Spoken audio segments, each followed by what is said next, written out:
A very gentle hello to all the thinkers. I am Mohit maths educator. आज मैं आपके लिए topic लेके आया हूँ ट्राइंगल। इस वीडियो में हम ट्राइंगल्स के बेसिक टॉपिक्स के बारे में हम डिस्कस करेंगे। सबसे पहले ट्राइंगल क्या होती है। Triangle is a 2D close figure having 3 sides, जिसकी 3 साइड्स होती हैं और एक क्लोज फिगर होता है 2D में, उसको बोलते हैं ट्राइंगल। अब जो साइड्स होती हैं उनको एजिस बोलते हैं, जो ये कॉर्नर पॉइंट्स होते हैं इनको हम बोलते हैं वर्टेक्स, वर्टिसिस, वर्टेक्स हम इनको बोलते हैं।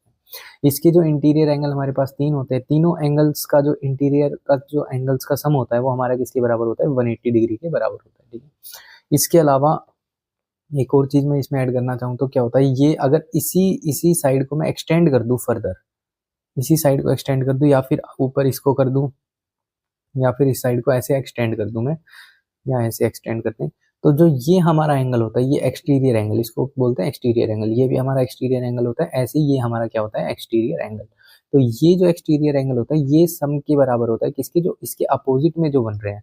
इसके एडजेसेंट एंगल ये है, इसके अपोजिट में जो ये एंगल्स बन रहे हैं इनका जो सम होता है वो इसके बराबर होता है। ठीक है, अब आ जाओ ट्राइंगल के हम पढ़ेंगे टाइप्स कितने होते हैं ट्राइंगल के। तो दो type, on the basis of two things we divided triangle.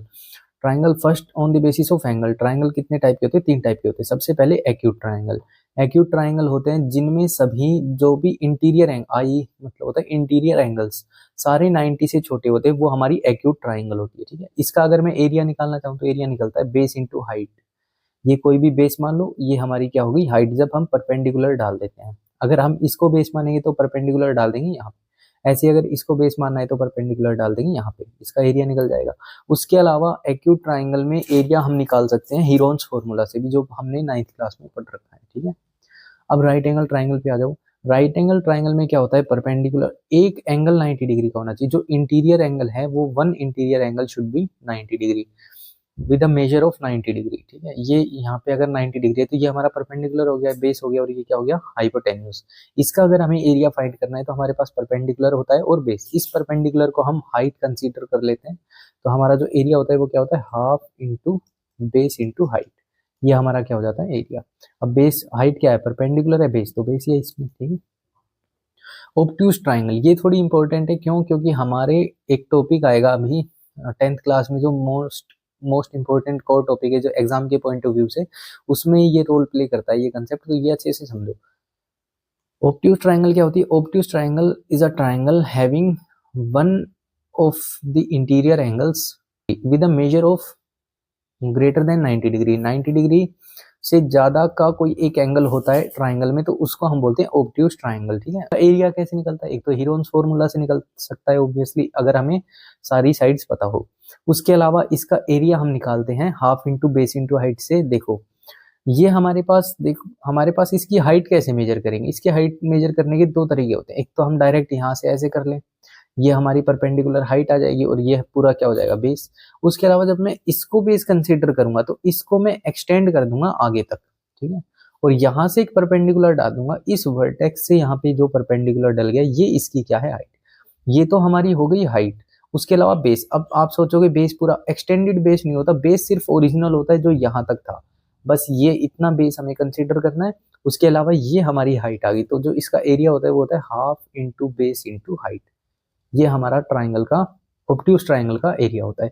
ये 3 टाइप की ट्राइंगल्स हम क्लासिफाई करते हैं on the basis of angles. ऐसे ही on the basis of side में हम अब आ जाते हैं on the basis of side. तो on the basis of side triangles 3 type की होती है। सबसे पहले इक्विलेटरल ट्राइंगल, उसके बाद आइसोस्केल्स ट्राइंगल, फिर आती है स्केलन ट्राइंगल।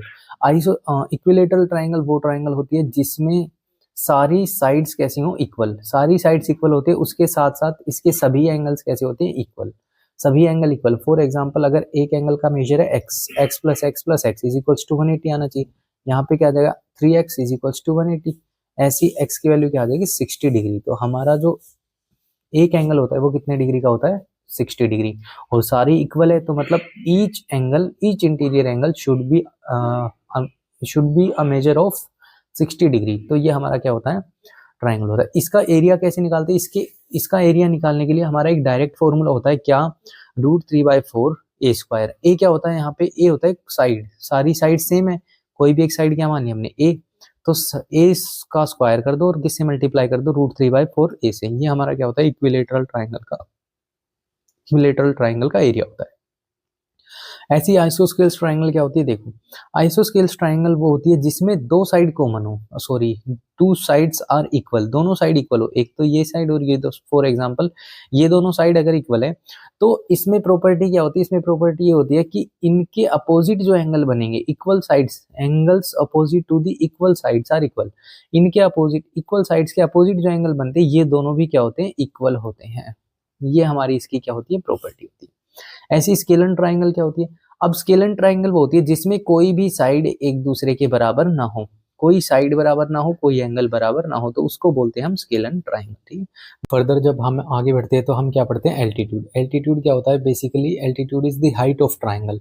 ट्राइंगल की हाइट तीन तरीके से निकल सकती है, मतलब तीन वर्टिसेस से हम हाइट फाइंड कर सकते हैं। तो इस वर्टेक्स से ऐसे यहाँ पे, एक इस वर्टेक्स से यहाँ पे ऐसे, ठीक है, इस वर्टेक्स से भी यहाँ पे। तो जो एल्टीट्यूड होता है बेसिकली हाइट होता है, इसको बोलते हैं परपेंडिकुलर। ठीक है, तीन परपेंडिकुलर, तीनों वर्टेक्स से और तीन एजिस पे जो बन रहे हैं, जो जिस भी पॉइंट पे ये तीनों इंटरसेक्ट करते हैं उस पॉइंट को बोलते हैं ऑर्थोसेंटर। ठीक है, दो चीजें क्लियर है, सबसे पहले एल्टीट्यूड क्या होता है और फिर एल्टीट्यूड से बनता है ऑर्थोसेंटर। ठीक है, उसके बाद आते हैं हमारे मीडियन। मीडियन क्या होते हैं, देखो मीडियन होता है बेसिक, अगर मैं मीडियन की देखूं तो मीडियन क्या होता है, मीडियन होता है एक वर्टेक्स, एक लाइन आ रही है जो कि उससे जो जस्ट अपोजिट एज है उसको दो इक्वल पार्ट्स में डिवाइड करती है, मतलब इसके मिड पॉइंट को ज्वाइन करती है। ठीक है, अगर इसकी डेफिनेशन देखें तो क्या बनेगी, a line joining the mid point of any edge to a vertex. ठीक है, एक वर्टेक्स से और एज के मिड पॉइंट को जो लाइन ज्वाइन करती है उसको मीडियन बोलते हैं। ठीक है,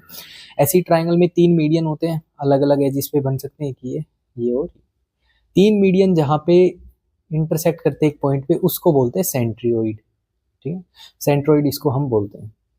उसके बाद आ जाओ, एक तो होता है साइड बाइसेक्टर और एक होता है एंगल बाइसेक्टर।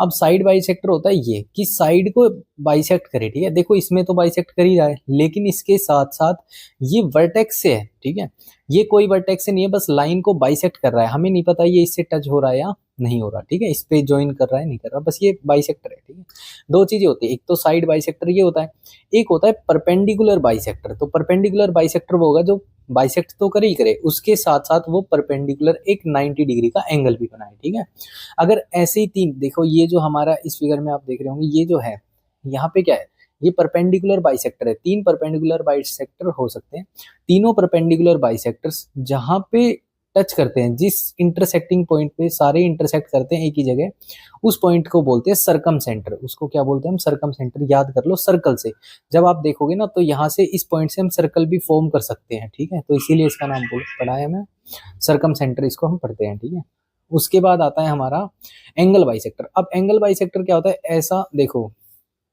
एक लाइन जो कि एंगल्स को बाइसेक्ट करे, एंगल्स को क्या करे, बाइसेक्ट करे।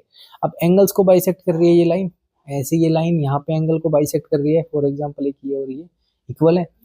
एंगल बाइसेक्ट का मतलब दो एंगल्स को दो इक्वल पार्ट्स में जो लाइन डिवाइड कर रही है, जैसे इसका इसके साथ हो गया, ये दोनों सेम हो गए, ऐसे यहाँ पे हमने तीन डॉट से ये दिखा दिया सेम। ठीक है, तो जहां पे ये पॉइंट आता है, इस इंटरसेक्टिंग पॉइंट को हम क्या बोलते हैं, इसको बोलते हैं हम इन सेंटर। इसको क्या बोलते हैं, इन सेंटर।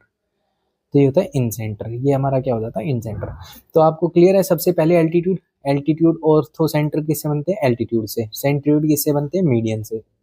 उसके बाद इन सेंटर किससे बनते हैं, एंगल बाइसेक्टर से। और लास्ट में सरकम सेंटर। सरकम सेंटर क्या होता है, जो परपेंडिकुलर बाइसेक्टर से बने उसको बोलते हैं सरकम सेंटर।